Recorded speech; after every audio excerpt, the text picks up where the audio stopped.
So we've got a blend of the emotional change curve and the transition model. And there are a couple of things to point out here. One is that it's not linear. People don't start at point A and go straight to point B, if only. People can move back and forth. And just to keep things interesting, pop up anywhere on that curve at any given time. Nothing like a bit of unexpected surprise.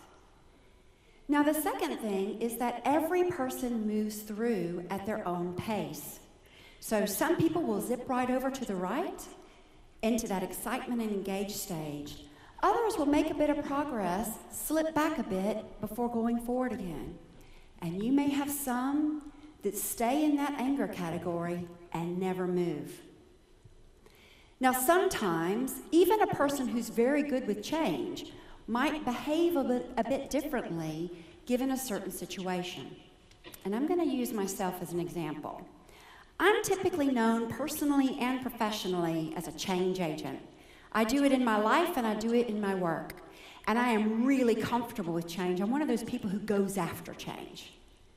But at the moment, I'm learning to drive in London. I've been driving for 35 years in America, and I'm really comfortable.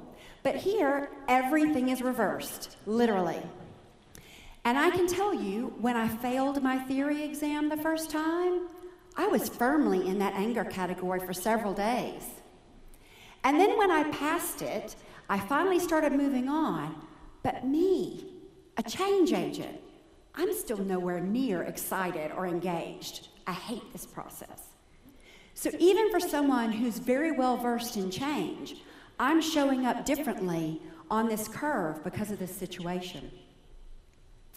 Now, the last thing we'll talk about is that as change leaders, we typically have more information than most people, or at the very least, we hear about it earlier in the process.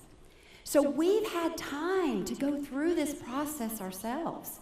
And typically, we are further along in the curve than those people that we're telling about the change. And we need to bear that in mind. Now, it's our responsibility to have a sense of where people are on this curve and to provide them with the information and support to help them move forward. Sounds a lot easier than it really is, doesn't it?